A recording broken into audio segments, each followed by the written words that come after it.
The system's broken. Politics, education, religion, medicine, nothing, and I mean nothing, is what it appears. I can help people.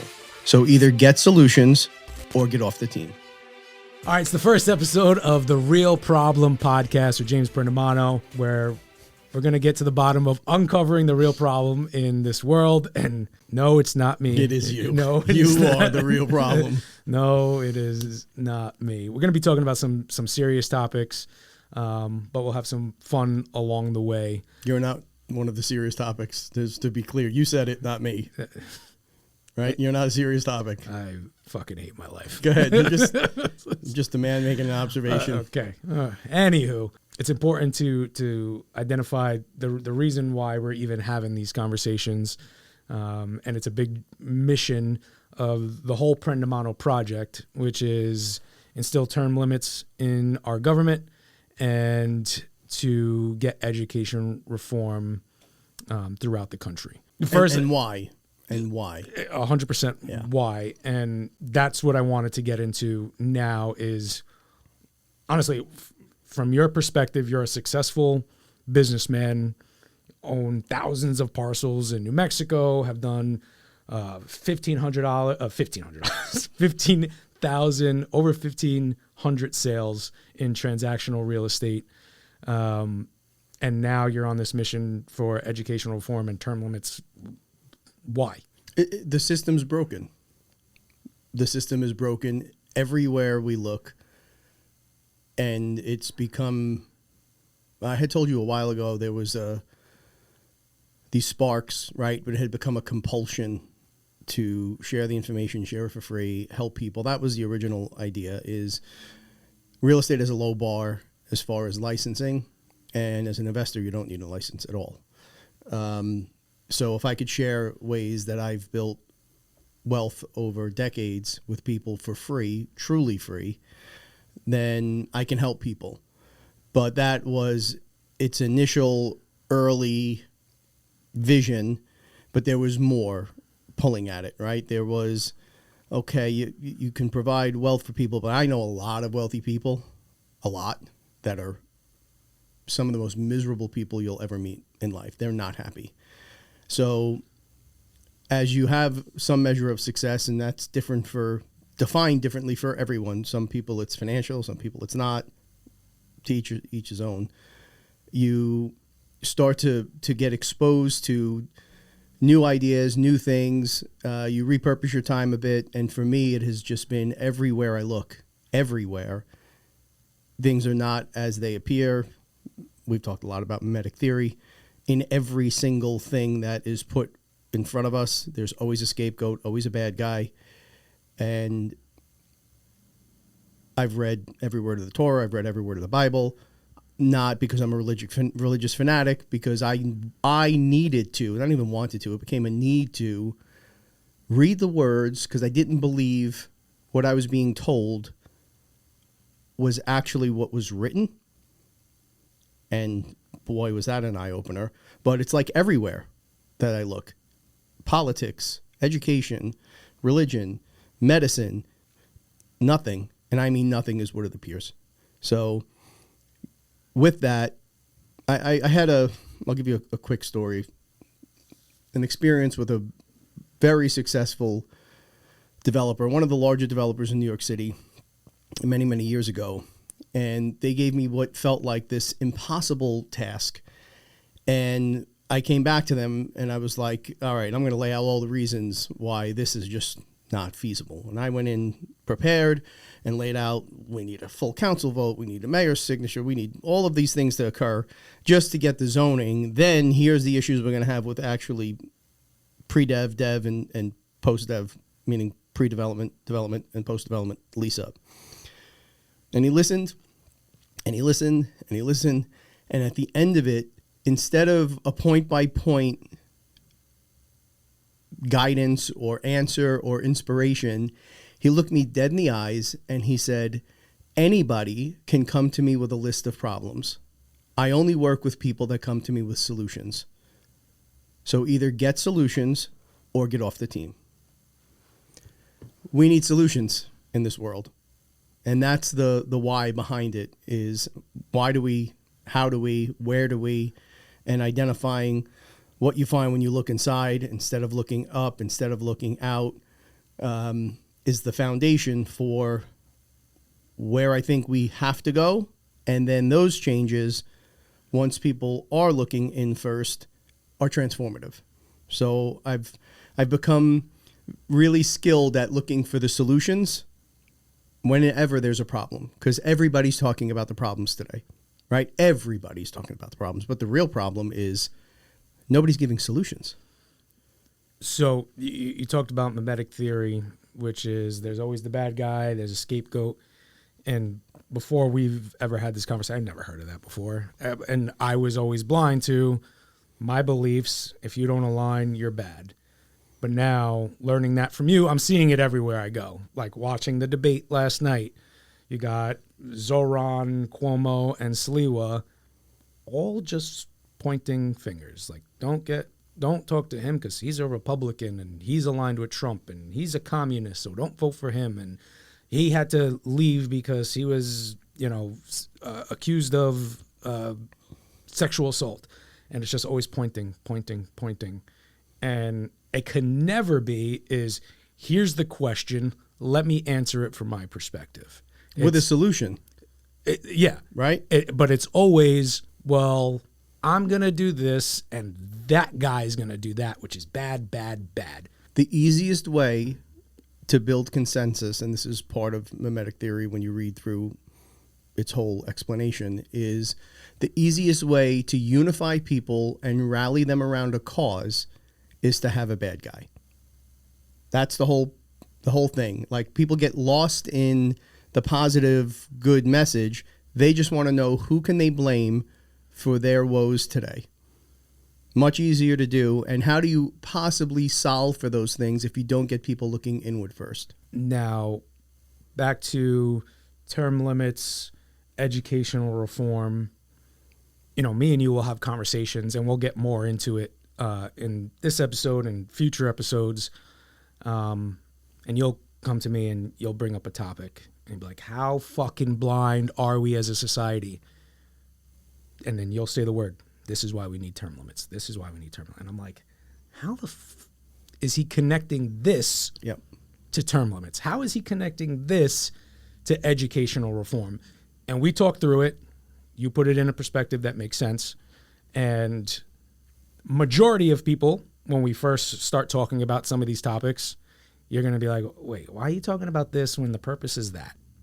And it'll shine a light on everything going on in this world that everyone is blind to. Not everyone. That's unfair to say. A lot of people are blind to. And hopefully we could just put this in perspective for some people and to actually bring change into the world. Now, thinking about a conversation that, and we won't get too much into detail here because I want us to be able to spend an hour on some of these topics. We spoke the other day about the Smithsonian hiding or holding 150 million artifacts or whatever the number was. And you said term limits. And I said, this guy is off his fucking rocker. How are you connecting the Smithsonian having artifacts that aren't available to the public to term limits and educational reform? So first, before we get into uncovering why this relates, give like a brief synopsis and we'll get more in detail in a future episode of what's happening with the Smithsonian and all that.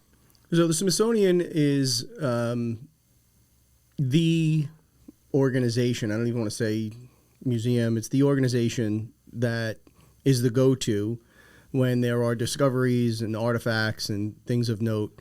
And they're the gatekeeper, right? Like, and this is again in everywhere, in medicine, in physics, in politics, in history. There are the gatekeepers that give us what we're allowed to know when we're allowed to know it. And when you see something like 155 million artifacts and you go, I've been to the Smithsonian, like, where's there 155 million artifacts?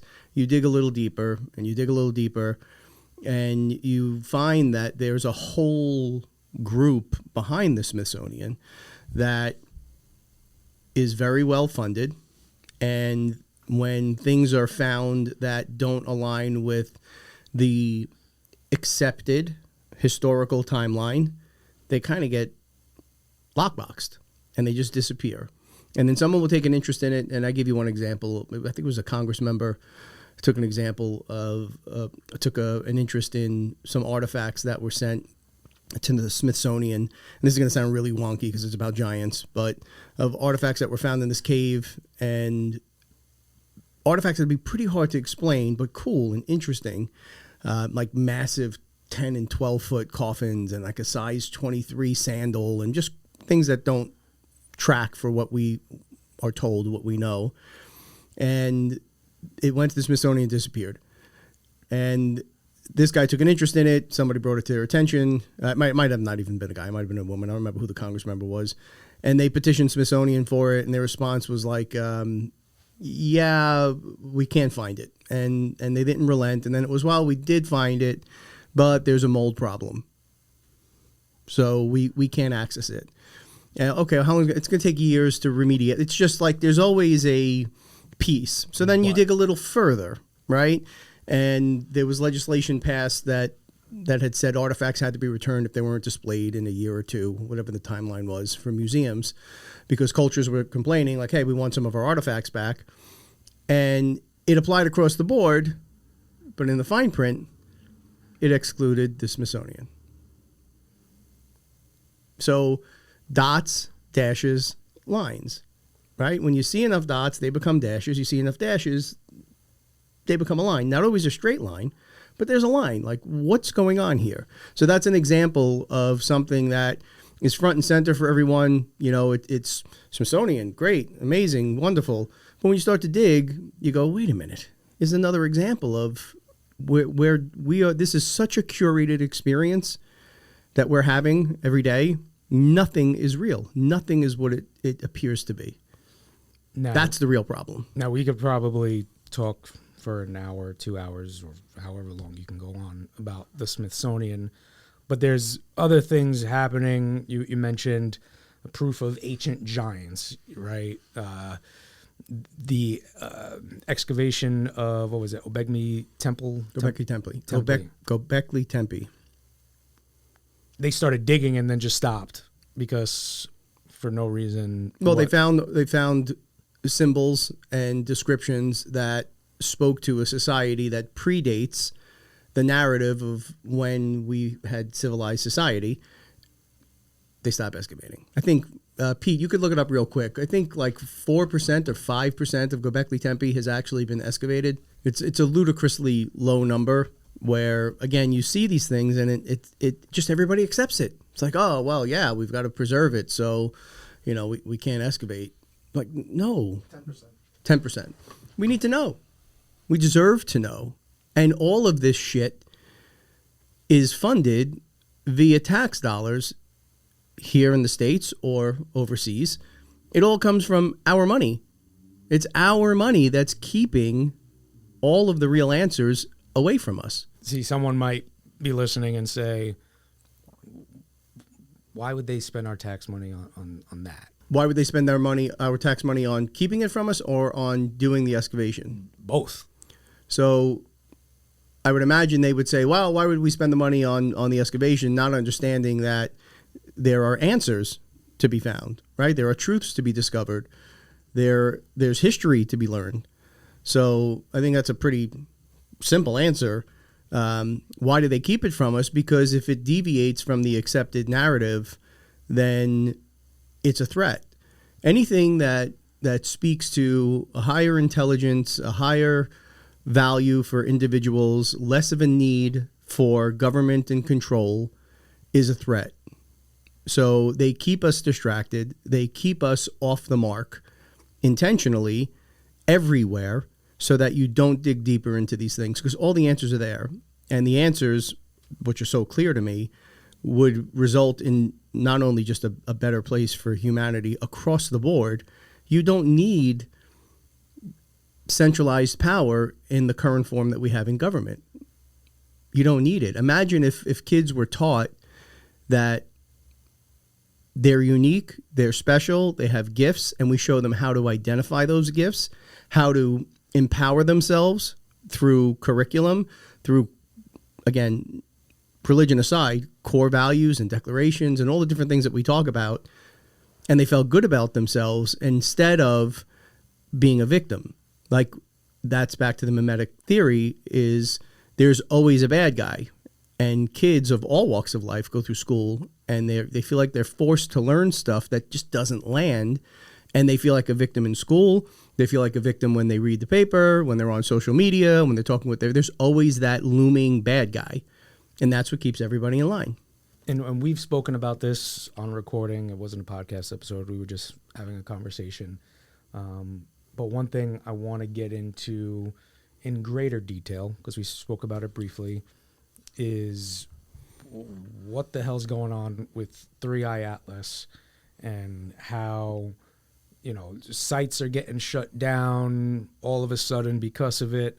I think the government shutdown has to play with 3i Atlas. You may agree or disagree, but there is this celestial being headed towards us that not many people know about. I don't know how true it is. And that's the problem in this world too, because no matter what you see, you don't know what's real, what's fake, what's altered, especially in the rise of AI. Like, what the fuck is happening? Yeah. So is it a celestial entity? No idea. Is it an asteroid? Don't know. Is it a comet? Don't know. Do know that it's the third interstellar object that we've tracked. It's massive. And there are several things that it has done that are contrary to how asteroids and comets should behave. So the real answer is, I don't know what it is, but bet your ass some people do. All of this stuff, again, is funded by us. It is... I've questioned a lot of things about space, you know that. I've questioned a lot of things about our existence, and you just can't tell me that there's this object traveling varying speeds around 200,000 kilometers per second, something ludicrous, that is entered into our galaxy, and when it's passing the one place that we can't say, well, the telescope isn't in place, it doesn't work, right? Because we get the live feeds from Mars with NASA, Elon Musk, all these different things that are up there. The feed gets cut, and I shared the link, like it's so infuriating. It's a NASA link right away in the comments. Disinformation, this isn't true. Oh, it's absolutely true. Go to the NASA website. That's the link. I pulled it. I'm watching it myself. And it's closed because of a government shutdown. Do you really believe that we're not tracking this thing? Do you really believe, anybody in the audience, do you really think that we have shut the telescopes off and we have shut the monitoring? Of course not. And when the government almost universally tells you one thing emphatically and not to look in another place, something ain't right. Something is just not right. We saw this during COVID. Don't get me started there. But... right? It was the greatest propaganda experiment ever. And that's going to be triggering for some people. 100%. And for the individual, it's their personal choice, but it became not your personal choice. We lived through it, right? We couldn't operate. We couldn't go to certain meetings. We couldn't go. I had a good friend who was a restaurant owner who got clobbered during COVID, and he's talking to his buddies in Florida, and their restaurant's packed. And here in New York, he's like, I can't sell a hot dog without someone having a vaccine passport. Yeah. And I'm getting crushed, right? I saw my 90, whatever he was at that point, 2, 3, 4, 5-year-old grandfather get COVID. And 2 days later, back on his feet. There's a million examples I can give, and I'm sure people can give a million examples where people got sick and didn't recover. But it was not what we were told. It wasn't those videos from Europe with the body bags all over the cities and streets, and it wasn't. And anyone who says it was that has just fallen victim to that psyop. But back to 3i Atlas, it's another example of some people have talked about this, and for that to be the response, well, government shutdown. And, you know, hell, well, let's talk about the government shutdown. Well, the Democrats we need 7 votes, and they want healthcare. Everybody gets like, can anyone even explain why there's a government shutdown right now? I could. Does anyone even really like understand it? It's bad guy, bad guy. They want, they want. We won't, they will. What are we doing? Right? And it's hard for me to stay on topic with something because the dots start to populate for me everywhere. How are they getting paid during a shutdown? Military's not getting paid. They're now cutting people's welfare benefits, SNAP benefits, because the government's not functioning. But did you know that the people in Congress and Senate still get their checks? They still get paid. How is that? It shouldn't even be possible. How is that possible? That's like me going to you and saying, James, I refuse to go to work this week. And you say, okay, you'll get your check at the end of the week. 100%. It's like you saying that and having the whole country depending on you to live because of the system you fucking set up. It's like, okay, you want to shut it down. Okay, you're not going to get paid until you resolve the issue. I just saw a clip with Bernie Sanders, and he was asked about this, and his answer was honest, which I applaud, but he said, well, some people need those checks. How dare you? How dare you? The government's not open, you don't get paid. We don't have a balanced budget, you don't get paid. We have a balanced budget and we have a surplus, you get a bonus. None of that will ever happen unless there's term limits for a myriad of different reasons. But this is the way the system is set up. And the people in government now cannot fix it in its current structure because they're just people. So when you talk about term limits, let's say term limits is 4 years, you come in and you serve and you go back to live your life. I don't think it's that simple, but yes. In a nutshell, I think the majority of the people listening, not saying all, but will then say or give the argument saying, well, James, that's a stupid idea because now you're letting unqualified people come in and serve, and these politicians are career politicians, and this is what they spent their whole life doing, and they're here to protect and serve the people for the lifetime. So now you're advocating for unqualified people to come into government? What would be your response to them? I run a business. If I ran a business that was $38 trillion in debt with no pathway to success, with a country that is so polarized where 50% hate the other 50%, where the simplest, most basic things like healthcare we can't fix, we're in constant wars fucking forever and ever, those are the qualified people you want there? Is that good enough for you? Because it's not good enough for me. And it sure as hell is not good enough for my kids. That's not qualified. That's complacent, and that's the system. And that's the problem with identifying with ideologies. Rah, get behind this candidate. Don't love everything they say, but better than the next. No, we have the power of the vote. If you don't support, and I tweeted about this years ago, term limits across the board. No more omnibus bills. You shouldn't be getting bills passed that are this thick, which is by design. Because you don't know what's in them. The public has no idea. The people voting on it only know snippets of what's in them. Single item bill. Then it's real simple, easy, and clear, and you're not connecting, well, we want to protect union wages with, some monster Obamacare. Just not that that's a specific example that was in Obamacare, or maybe it was, maybe it wasn't. But you hear that little piece about, well, they're voting against union wages. But there's 15,000 pages in this thing, right? Single item bills. Pay them more. Let them come to work every day, year round, like everybody else, by the way, almost everybody else, and pay them more money. Those are qualified people. Those are people that are going to bring whatever their walk of life is and their challenges and the things that they have lived through, bring that to representative government, get a bill, you vote on the bill's merit. Not on the 52 things that are attached to the bill's merit. So my fear with the current political system, and I see it, just watching the debate last night, is I feel like these people who are in the debate or in Congress or a political party, half of them you can't even relate to. You don't like them, or you just automatically gravitate towards one person because they're either blue or red, and you just automatically vote for that person based off of that. But like there is a lot of love and a lot of fear for someone like Zoran Mamdani, we can't even say his name, becoming mayor of New York City. There's also a fear of someone like Curtis Sliwa becoming mayor of New York City. So how are these people who are disliked from both sides of the aisle on a national stage talking about how they're going to protect and serve the people of New York City?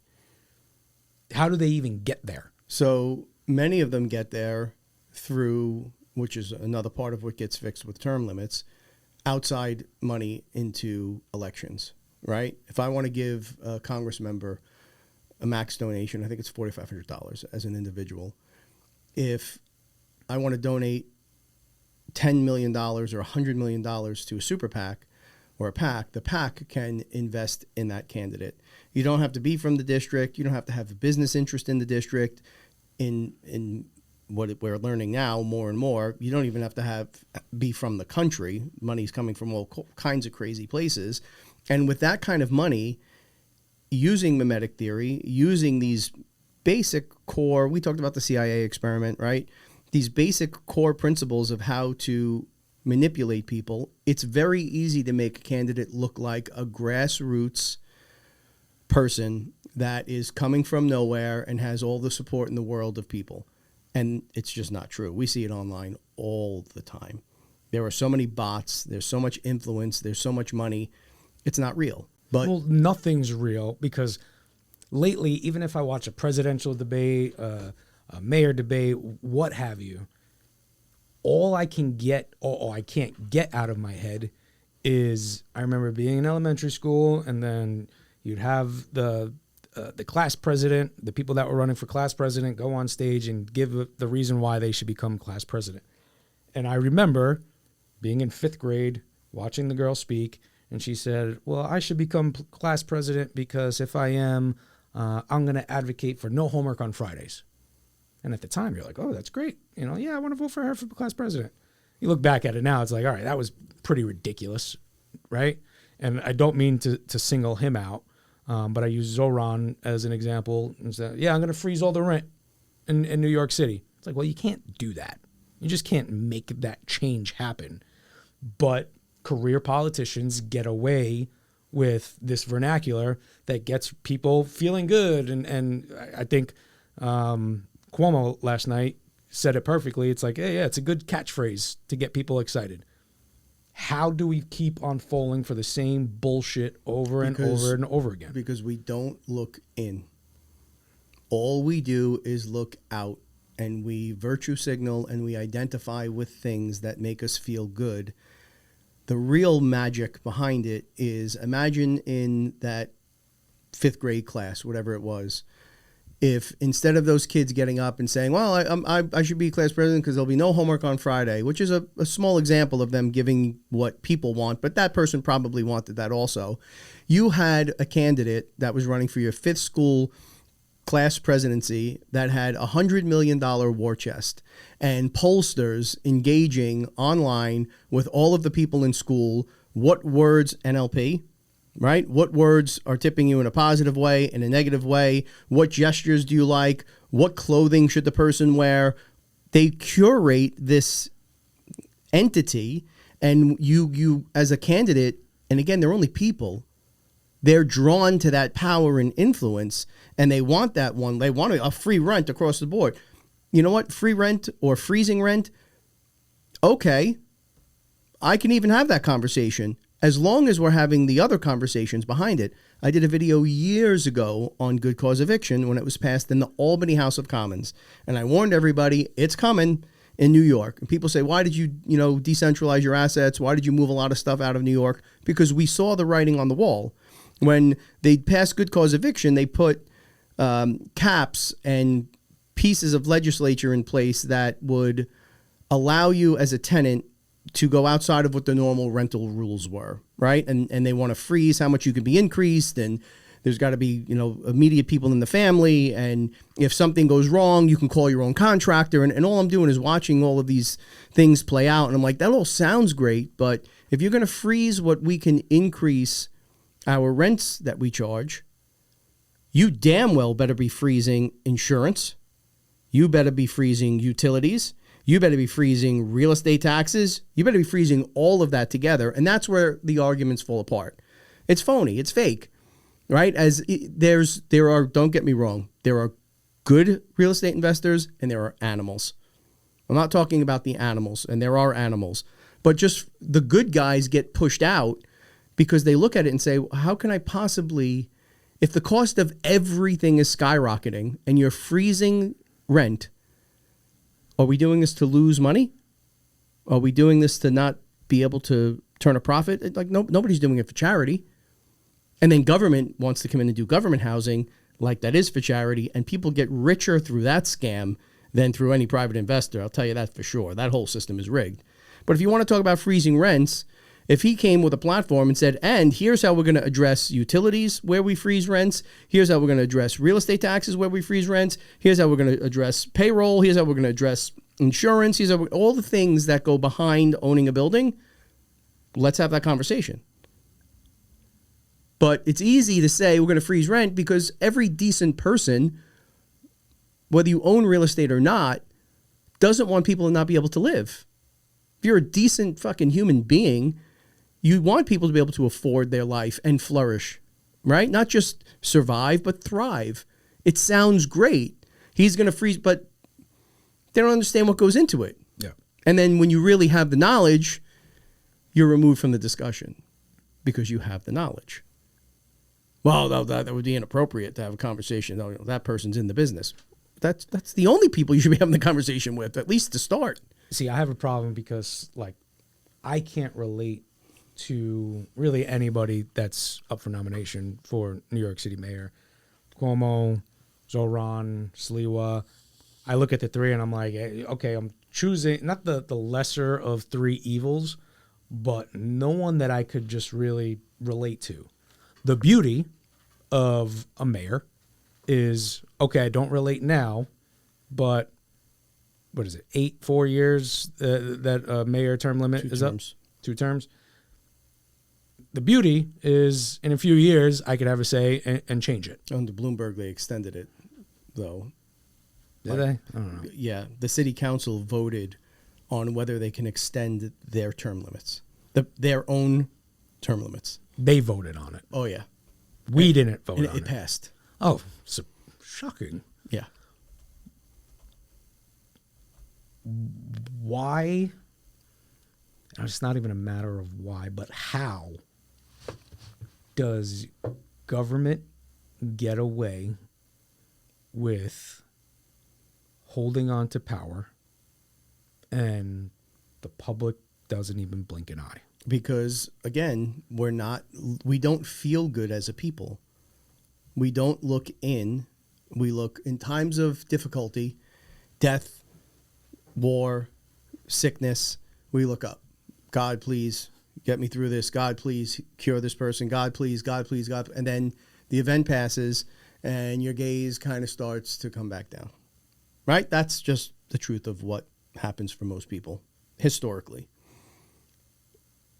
If you don't look up, you certainly look out, and you align yourself with free rent, right? Sounds great on paper. Sounds great on paper. You align yourself with things that feel good in the moment because you're not whole, you're not complete. When you look inside, and it's hard. There's a reason we're getting the reaction from the academy that we're getting from people in all walks of life. They've never done this before. Many people have not, and we're dealing with some pretty high-level people. They didn't even know these things existed, and it's transformative. Once you look inside and you feel that completeness and that wholeness, and you know what your core values are, you know what your gifts are, you know what your why is, anything that doesn't align with that goes away. It just becomes eventually. At first, it'll make you angry, and then, at least for me, it did. And then it all just became neutral. Like, this just doesn't align with me, so I'm not down with it. That's how they keep the power. So I sent you a screenshot, and don't mind me as I pull it up. And I'm not going to say the school, the person, what have you, but I was pretty much asking him, as the assistant principal of a school, good friend of mine, even though I know you say I have no friends, what he thinks about what we're doing with the academy, which is helping these kids identify their gifts, their core values, understanding their why. And after saying all this, his response was, amen. That's something we try to do here, but it's hard. We try to connect and do a lot of networking. Kids aren't changing. Education is changing. I tell the teachers all the time, our goal isn't to prepare students to be contestants on Jeopardy. It's to give them skills such as reading, writing, critical thinking to make a difference in the world. I'm biased, but I think school at elementary and intermediate school level is an absolute joke, which sets high schools back. COVID this, COVID that, it was an excuse. Yeah, years were lost, but there was no plan to catch up. So, and that's a high-level person in a high-level institution. You know the school. Yeah, I know it very well. They can't change the curriculum without a massive grassroots effort, which is part of what we're driving toward, right? Like, my son is so fired up about it. He wants to start chapters in schools about alternate education opportunities and make it part of the curriculum. I'm not anti-school. I'm anti the way the curriculum is set up. It made me feel disconnected, like I had no value, like I was stupid, and it sure as hell did nothing to prepare me for life. Nothing. So if you change the curriculum at the top level and you get this instituted, which won't happen without term limits, because there are so much money and there are so many vested pieces of interest in, like we said earlier, education, medicine, you name it, every hot topic group. They don't want to change it. They want it that way for a reason. But when you decentralize the power, it opens up all the doors, all the opportunities to change. And it's easy to go, yeah, I totally disagree. And I think that, you know, the curriculum sucks and I wish we could do something about it. And then the thought's gone. Because you haven't found your why. You haven't found your core values. You haven't found what aligns with you. Because once you go through that exercise, those texts become, I cannot tolerate this anymore. It's not in alignment. So you have to change and do something else, or you have to change where you are. Not everybody wants to disrupt the world. I get that. But everybody should feel amazing about who they are, what they are, and the opportunities that they have if they believe in themselves first. We built a real estate academy, and I almost never talk about the real estate. Yeah, we don't even promote it as a real estate. I mean, that's the meat and potatoes for real estate people, but all of that is useless if you don't have the right foundation. I think the beauty of the academy is that there's really 3 parts to the story. And of course, my wife has to call me now. 3 parts to the story. There's you explaining the purpose of the academy with Pat. There's if that phone doesn't stop vibrating, it's going to make me lose my mind. Should I be rude and do what you did? Okay. I'm not going to take it. Thank you. There's the mindset piece, and then there's the real estate piece. You would be fine if people went straight to the mindset piece, finished that part, and then moved on with their life. We started with the mindset piece. That's the only stuff we've released at this point. Yeah. And you've made millions of dollars doing transactional real estate, and you don't even give a fuck if they take that piece of the course. No. Figure out who you are, then go flourish in whatever it is that makes you happy. I just had this discussion with a top producer yesterday, and they said, you know, you don't understand, though, the people just want the real estate part. And I said, I get that, but those are not the people I want to be aligned with. I want the people who get the mindset part first. And then it's the difference between getting up and doing something every day because you have to, and getting up and doing something every day because you can't keep me from doing it. There is a massive difference, especially when you come up against adversity, when you have that core belief in what you're doing. I tell you this all the time, it's already done. Like, it's done. How we get there, I don't know. But I can tell you it's done already. So maybe we're not aligned on this, but where I see this going in the form of education reform is the way schools should be operated is you figure out who you are, which is the gifts, the core values, the why, et cetera, et cetera. And then from there, after you've identified that, you take your core subjects because you got to learn how to read and write and all that stuff. Of course.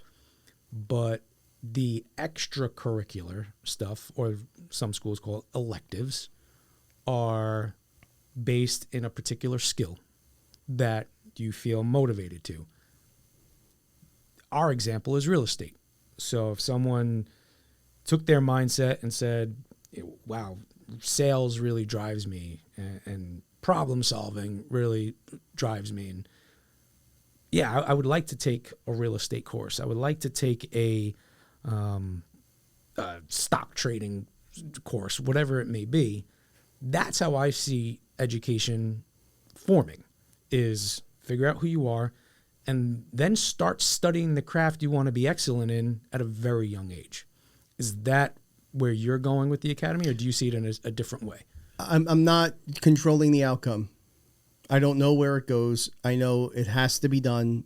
It is done. It had to be shared. It's being shared. What grade, what level, what exercises, what does the actual curriculum look like? I don't know. I just know that if I would have understood my why, I would have understood my gift. It was 40 years plus before I even knew I had gifts. That's the truth. I just found out after taking the academy. Yeah, but you're adult. Sorry. Do you know what adult is? Huh? Never mind. That's the whole point. That's my point. It took me 4 decades, and within those 4 decades, 2 of those decades, I was pretty successful at what I did before I even understood I had gifts. That there was a such thing as a why. That there was such thing as core values and how they all tied. I didn't know. And when you learn that stuff, it's life-changing. And it gives people that look inside first, understand and realize you are a part of source. You're bigger than any circumstance. The only circumstance that exists is the one that you're manifesting in your mind. It is the most empowering thing in the world. And imagine government in a place where everybody was living their whys to their max potential. I don't think we need so much government anymore. Because right now people turn to government to figure out the solutions. They turn to government. They turn to social media. They turn to God. They turn to every place but themselves. It's always that person, that group. If only that group, right? Immigration. We can't let all these people in. They're this, they're that. Evil. We have to let everyone in. We have to be compassionate. Evil. Always the bad person on each side of the argument. Really start to pay attention to that. Like, who's the scapegoat? And that's why everything feels so fake, because it is, right? Like we've talked about this exercise that I fully plan to put into motion, where I want to start putting people on blast, asking the questions about term limits and certain other things. I've learned in real estate, the way you find out who's real and who isn't real is you put a real deal in front of them, right? Let's see how many people support actually empowering the kids. Let's see how many people really support the term limits, these talking heads, these influencers, these podcasters, these legacy news stations and outlets. I'm sure there are good ones out there. That's my litmus test. Will you support this? And if you won't support it, have a conversation with me why, and maybe I'll adapt my view. But if you ignore it and you just lecture about bad, you have to identify with us because this is right and virtuous and good and safe and all the other things that people want to talk about. Then you're full of shit. Take a stand. So we're going to be keeping up with what's happening in the world and be able to talk every week or every few weeks on how everything can either relate to term limits, education reform, what have you. We covered a lot of things, and in future episodes we'll get more granular into certain scenarios. But for this podcast and future podcasts, this is where I can close, what we talk about in an outlined way. Is I know the James as the guy who says he'll outwork anybody in the fucking world, moves with intention. You said something to me when I first started here, is everything I fucking do is intentional. Just know that. Now, that's the big business side of James, but kind of want people to know the other side of James. So not work-related, not real estate, not Turtleback, not investments, not project, not academy, not podcasts. What's going on in the world of James Prendamano? So that whole persona is evolving. The more I lean into it, and it's hard, right? It's hard to do these things. It is the hardest thing I've ever done, is to look inside and really get aligned. That's incredibly difficult because you get defined by those things. I've always been a go guy.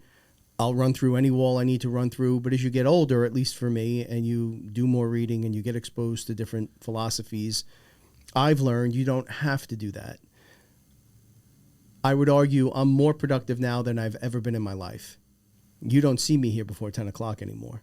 I used to be here at 6 o'clock in the morning, 7 o'clock in the morning, take pictures of people's empty chairs because that's all I knew, right? I'd be here until midnight. There were times when I slept here. Older James, I remember when I first started working here, it was a Saturday. 7 days a week, always on. You texted me, or the group, and you said, "Oh, good to see you. It's Saturday, chair's empty. Good job." Like, obviously throwing shade. But you've come a long way where you're like, spend the time with your family. And I would get in my head at some points. It's just like, fuck, what can I be doing that I'm not doing? Yada, yada, yada. And it's important that people are able to disconnect. And you. And by disconnect, you're connecting to your why. And when you align your why with work and your why outside of work, there's no disconnecting at all. But you're connected to something positive.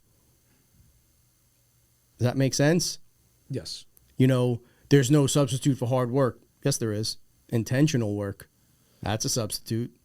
Doing it's something. Funny you say that because I just watched the video you did maybe 2 years ago with your son, and you said there's no substitute for hard work. And it's crazy that you just brought up that line. And that's part of the evolution you go through, yeah. Right? And I don't think any of those parts are right or wrong. It's very personal, the experience that you have to go through. It matters what age you are. It matters your upbringing. It matters a lot of different things.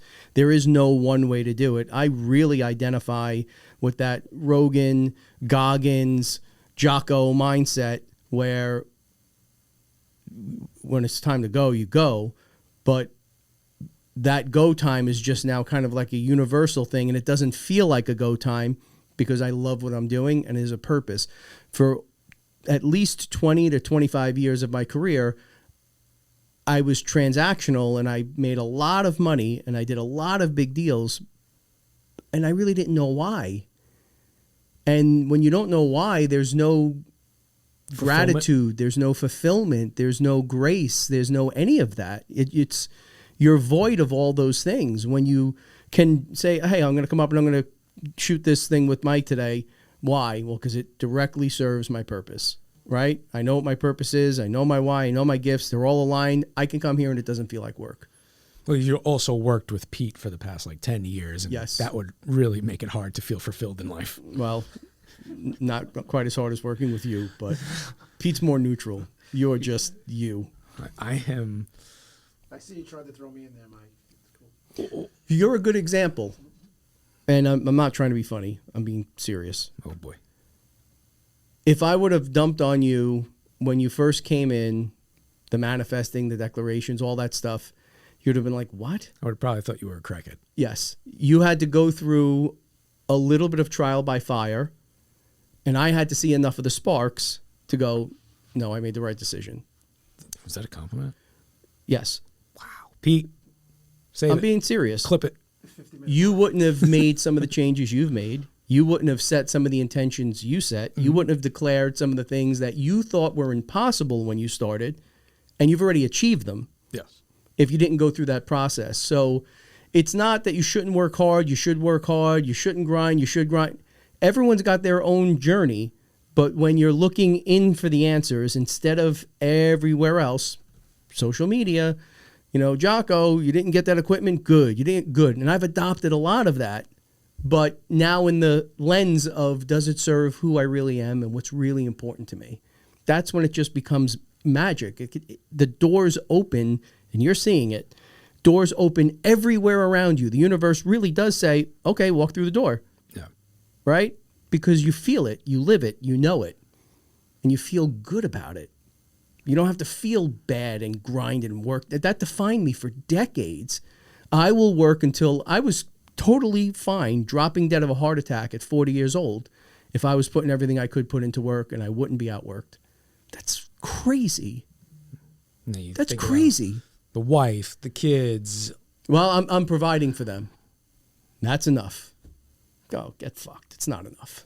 And you made it even clearer the other day when you mentioned you notice I'm not coming in before 10 a.m., waking up, enjoying coffee with my wife, having that morning with her. That's important to you. That's it. So hopefully, not even hopefully, because like you said, it's already done, right?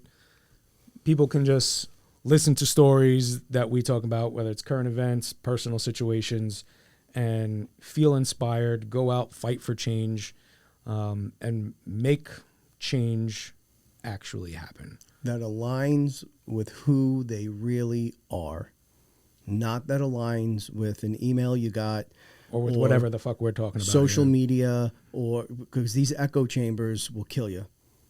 They'll present enough things to you in enough ways that you will believe it because it feels good in the moment. And when it doesn't align, you know it. It's a visceral thing. It's like, yeah, can't do it. Not for me. I want to know what aligns with Pete's values. He's getting there. He is getting there slowly. Yeah. What changes are we making, Petey? Lots of changes. Not even wearing a hat anymore. Look at You that. notice that? No, I'm wearing a hat. But one thing I'll say is that one example, I know you can't see me, but one example that speaks to what you talk about finding within, finding out who you are is, I heard somewhere where if you're walking with a cup of coffee and someone bumps into you and spills your coffee, it's like, why did you spill the coffee? Do you know why you spilled the coffee? Because of the force of getting bumped Go ahead. into. No, it's because that's what was in the cup. If you had water in the cup, you would have spilled water. If you had soda, you would have spilled soda. So same thing, if someone bumps into you, whatever's inside of you is what's going to spill out, whether it's anger, anxiety, or happiness. Bingo. What have you done with Pete? And bring him back to Space Cadet training. That is some deep stuff right there, and you're spot on, man. That's a What good you one. have inside and what we all have inside is what spills out when we get rattled, we get bumped into, and all these fuckers do is shake our cup of coffee. That's all they do. I don't even see it as them shaking the cup of coffee. I see them as poisoning the cup of coffee or the cup of water because... Look, you want to come up with a different analogy and try and one-up Pete, that's on you. No, I'm not trying to ask you one-up it. Look inside and find out why No, you're doing that. no, not trying That to was one-up. a profound thing Pete said. No, Just saying. because you referred it to as coffee. Pete made it a point of it depends on what's in the cup. That's the point. Is it bitter and dark, or is it light and delicious? What's inside all of us, we just get agitated, and it all spills out. And they know if they can keep us negative and looking for the scapegoat and looking for the person to blame, when people start paying too much attention, shake it up, and it all comes out. About to go on a mind fuck of stories and things that we're going to cover on here. And hopefully uncover some things that, the news just doesn't talk about. Well, yeah, I mean, pretty much everything the news doesn't talk about, and that should tell you something. Yeah. All right, so we'll pick it up next week. Good stuff. Good stuff. All right, fuck off. Yeah.